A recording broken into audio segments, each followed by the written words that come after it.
Hi, I'm Ralph DiRignaro, and today I'm here with Mil Santos, who's my property manager on my Airbnb properties and some of my long-term multifamily units. And we're going to talk today a little bit, just candid conversation about the do's and don'ts of buying your first Airbnb property. So Mil, I'm going to start with, for me, and this is from a purchase standpoint up front, like if I was buying my first Airbnb property, I would make sure that the property is in an area that's vacation rentals. And I think you've seen that. Like I think all properties, for the most part, the beach properties and like the mountain properties do well, but everything else is kind of like spotty. Yeah. And one of the things I always notice, everybody talks about location, location, location. Make sure when you're looking at these locations to follow the local laws and guidelines, ordinances. We just ran into an issue where we got a fine because we left the lights on at one of the beach properties. Yeah, that was crazy, right? Yeah, it was literally, they took a picture of the house, and because the property's on the ocean, they said the lights in the house were affecting the sea life, and they gave us a fine. So you're right. Like we have to get permits. We have to register for tax. You pay taxes every month on most of these properties. Yeah, most of these areas at this point are wise to short-term rentals, and you should check before you go with the local municipality what it's going to cost you to pay taxes.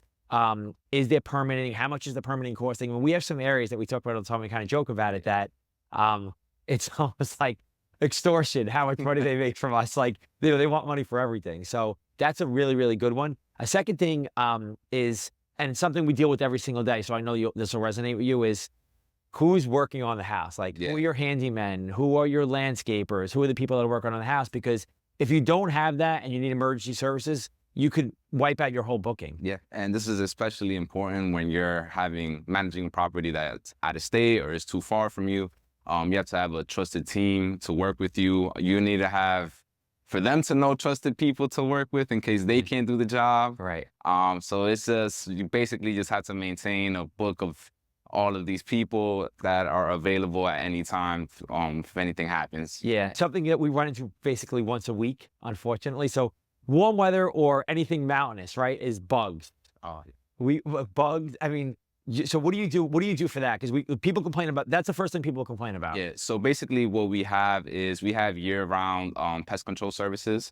I recommend that everybody does it because if you do it one time and the issue arises back, you're just going to be spending money over and over again. This way, in case you have any problems, they're usually available either the same day or the day afterwards. And guests are usually understandable if you have to wait an extra day, just because it is an emergency service. But that is definitely something, pest control, that is very important to have, especially in those areas. Yeah, it's a constant, like, oh, there's a spider, there's this or that. And it's, one of our properties is in the woods. I'm like, I don't know what you're going to expect, but it's something you have to kind of look out for. Something else, obviously with Airbnb that, it's going to be the lifeblood of your property is customer reviews. Yeah.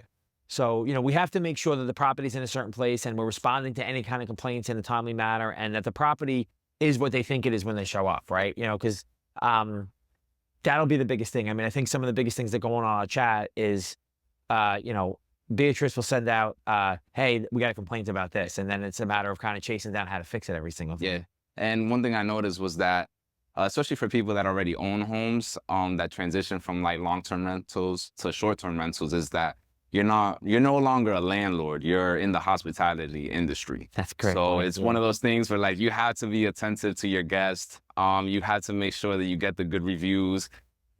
Sometimes it could be little things, like you said, people complaining about bugs in the woods. Like that makes perfect sense for there to be bugs in the woods, but you have to make the guests happy. At the end of the day, you rely on those reviews to get extra bookings to make more income. Yeah, for sure. And again, one bad review could ruin a property, right? So we kind of pride ourselves on not getting bad reviews, and we do whatever we have to do to kind of get around bad reviews. So these are like the main things as far as once you buy it and once you own it. Like these are the things we deal, like we're in it every single day. So we're kind of telling you the stuff that goes on a daily basis. On the way in, there's some tips and tricks to kind of buying the properties and furnishing them. We can get into them, but like on a daily basis, this is really the stuff that's important. Something else that I'll just put out there, just real quick, as far as something else you should be looking at is, the biggest problems you're going to have where people are going to be really, really are going to complain besides bugs is any kind of air conditioning, heating problems and any kind of plumbing problems. Like those are the two biggest things that we've run into. And they're the two most expensive fixes as well. Like anything else is manageable, but the two biggest fixes there is, we've run into it a bunch is, so what do you suggest with that stuff especially like HVAC and air conditioning? Like, Yeah, so like we said previously, make sure you have these people like an HVAC guy, a plumber on hand in case you have any of these issues. Another thing is you have to make your house practical in a sense. People get lost into the interior design and try to make the house nice. You know, you can't just use up all of your budget just on those things. Yeah. You had to have a fail safe in case, you know, air conditioner breaks down or you have some plumbing issues because at the end of the day, you're not living in these homes. Anything can happen, whether the house is vacant or you don't know what type of guests you're having at any moment.